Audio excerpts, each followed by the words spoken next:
Tears by TCSNXS. Her spherical shield deflected another blast from the beast. It was very early in the morning, though Celestia and Nightmare had been at it all night. Soon it would be time to raise the sun in all its golden glory. Those inclinations were present as Celestia watched the bolt tear into a stone column near the entrance of the castle. She still wore the crown of matching and its associated element around her neck. She had an intimate understanding of the power they bore, but they were a last resort that she was hesitant to use. Celestia felt their calling, but she ignored it for another moment as she had the sun's call. Please, Luna, listen to me. Sola Regent cried to her beast atop her sister's tower. You can't do this. Your permutations will kill us all unless you lower the moon. The beast, calling itself the Nightmare, had threatened to keep the moon high overhead forever. While not overly harmful in any immediate sense, the effects of prolonged darkness were obvious. Starvation, sickness, and death. Mass would be the logical cause of events if she weren't stopped. Celestia was powerless to do anything about it while her sister held dominion over the moon. Celestia had flown back close to the top of the tower, though her wings lacked their usual crisp flap. The Nightmare and Celestia leveled a fair portion of the Everfree and the castle of the Royal Sisters during their fight throughout the night. Celestia had been far more restrained, trying to keep her shield spell intact while getting her sister to see reason. However, more than once she needed to a violent act of magic to keep her rampaging sister within the area of the Everfree. Sometimes, one needed to prod the bull to keep its attention. The rainstorm scheduled that evening helped keep the fires in check, though it would be many years before the force grew back. That castle, long since cleared, what good would the royal guards be against the deity? Would likely never recover its former alabaster glory. You're joking, right? The Nightmare spoke, her voice mocking. And have our little ponies missed the night? You never got it, dear. She followed up with a glob of saliva ejected from her mouth. And I don't think you ever will. The Nightmare stood in unadulterated defiance as her armor smoldered in places. Though many would think that the Nightmare had gotten the better of Alicorn's exchanges, she wasn't unscathed. If she were tired, though, she didn't show it. Celestia was beyond exhausted in every facet. She was bruised in many places and a foreleg bore a particularly nasty and deep cut that was still bleeding. Her magical reserves, which many opponents thought inexhaustible, were nearly gone. She often needed to drop the shield to reform the magic, and she was vulnerable in those instances. The Nightmare was most focused on the concept of offense being the best form of defense, and Celestia had hit her more than once. She let the spit past the Robaria and hit her cheek as final condemnation. The Nightmare was right about one thing. Celestia may never fully understand her sister's frustration, but as with many things that night, it was irrelevant. Celestia heard the call of the elements again. With a final breath, she willed their magic to manifest. The jewels about the white alicorn's necklace and crown glowed as the elements of harmony gathered their strength. The Nightmare's eyes grew wide and dread. The part of her that was Luna knew that what was coming, and there was no way to stop it. The Nightmare tried anyway, letting loose a blast of lightning that could flatten a stone man's. These elements loosed its own magic just then. The rainbow manifestation absorbed the lightning bolt completely, as if it were a puny thing. The magical stream began to encircle the Nightmare and strip the would-be tyrant of any physical existence. A defiant no! Emanated from the prismatic tornado, echoing across the vast smoldering forest. But it was too late. I'm sorry.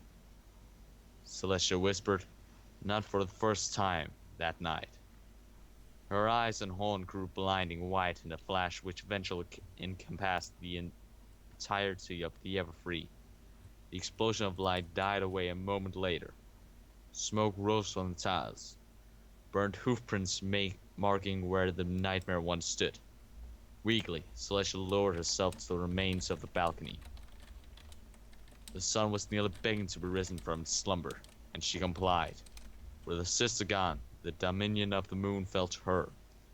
Celestia knew it instantly as she closed her eyes and fell into herself, craning her neck skyward, her horn emanating a golden aura with sparks of silver, while the traces of the magical paths were, once golden in her mind's eye, others of silver appeared where they weren't before. Her mind felt along the celestial ley lines, like gold and silver lines on a 3D map. She grasped both the moon and the sun and coaxed them just as a touch. The sun peaked over the eastern horizon, while the moon set to slumber in the west. It was eternal dance governed by the eternal creatures that were the alicorns. Unicorns once held that balance, but what once took a nation of magical beings, the alicorns could do within two beings, or one given the circumstances. It was an innate function within them that they took as much conscious effort as breathing. As the earth ponies had the affinity for the land and its creatures, the alicorns had for the heavens. At the end of those magical tendrils, the celestial bodies that governed the balance of the land were more akin to coherent consciousness than animate objects. Whenever Celestia reached out to the sun, it was a feeling akin to embracing an old friend. In her first grasping of the moon that night, though, she felt remorse, a complete sadness that was overwhelming. She also felt a cold reach beyond her mind and into her spirit, like a hushed, false voice against the wind. I'm sorry, Tia.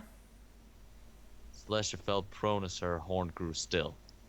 After the night's expenditures, no pony could blame her.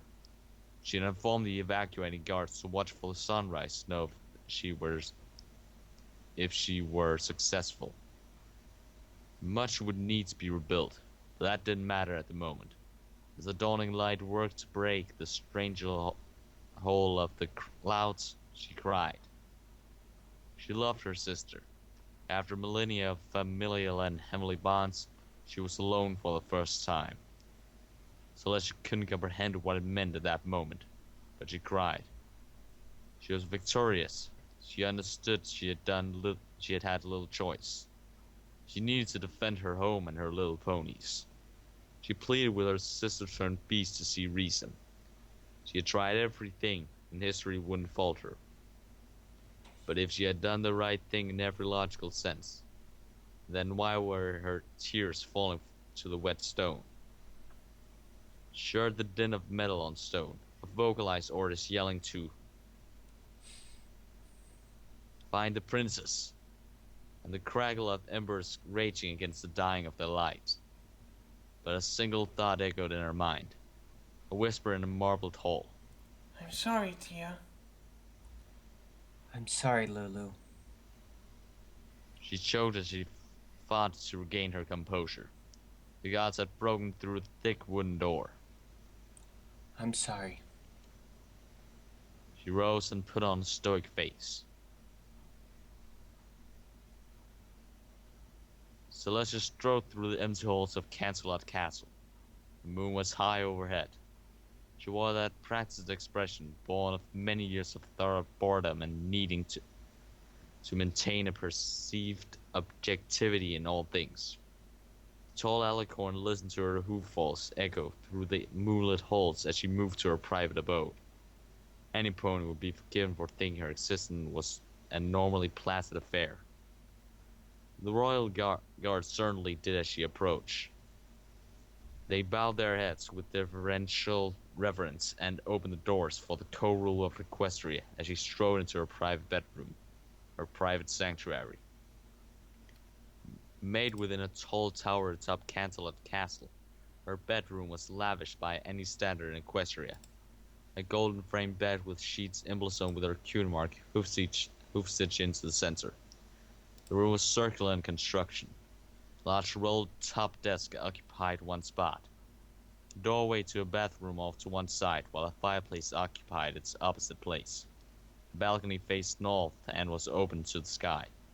Bookshelves and paintings occupied a fair portion of the remaining space along the wall. The bedroom was relatively secure thanks to the plethora of guards and the highly defensible position the castle occupied. There would be no intruders, not that any would dare to intrude upon her private abode. Tall and strong pony, she had had a plethora of destructive spells to call upon. Fire, lightning, the very heavens were hers to command. Such power kept her land of Equestria safe for longer than she cared to remember. The power had its price, though.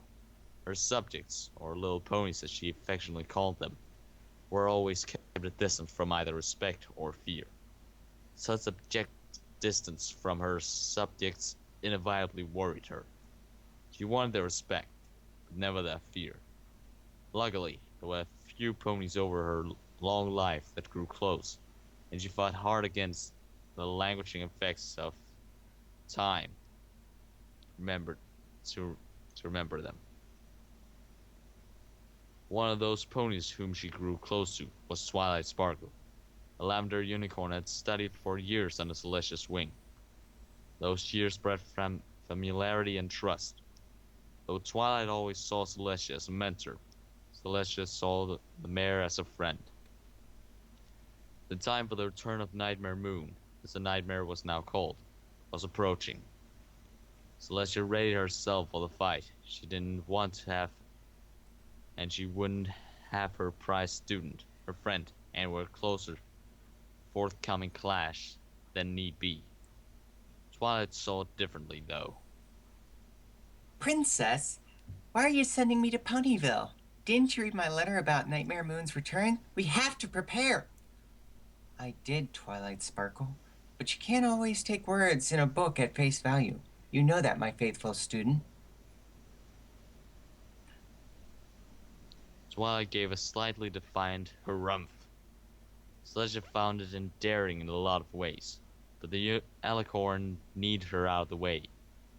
Twilight always found a way to get what she wanted, unless she were occupied with something else. This is why I'm sending you to Ponyville to oversee the preparations for the festival. I need some pony I can trust to make sure everything happens without a hitch. Got it? Twilight let out a defeated sigh. Of course, Princess. But one question. Yes? Am I your personal student or your party planner? Celestia glanced at the moon. Twilight had been gone for a day now, and without contact from her, she assumed that Twilight was occupied. When she said that she needed some pony she could trust, she wasn't lying. Should she fall, some pony needs to watch out for Ponyville and Equestria. Twilight was so resourceful, and perhaps she could free Equestria from the nightmare's tyranny in time. Celestia moved to the balcony and shook her head to clear those thoughts. She needed confidence now. Celestia shrugged her head and stretched her neck, trying to get the last vestiges of anxiety out. The Solar Alicon comforted herself with one fact. Twilight was the shining star of her generation, and among the most powerful ponies she ever met. She never let Twilight know that, though. No reason to feed an ego that should develop naturally. But if the worst should happen, she took flight and headed in the direction of the Everfree. Celestia left the inert elements there. The Alicon didn't have the countenance to use them again, and the elements, which drew their powers from the spirits of the ponies that wielded them, wouldn't respond to her anyway. Forest had become something different than she knew after that last night.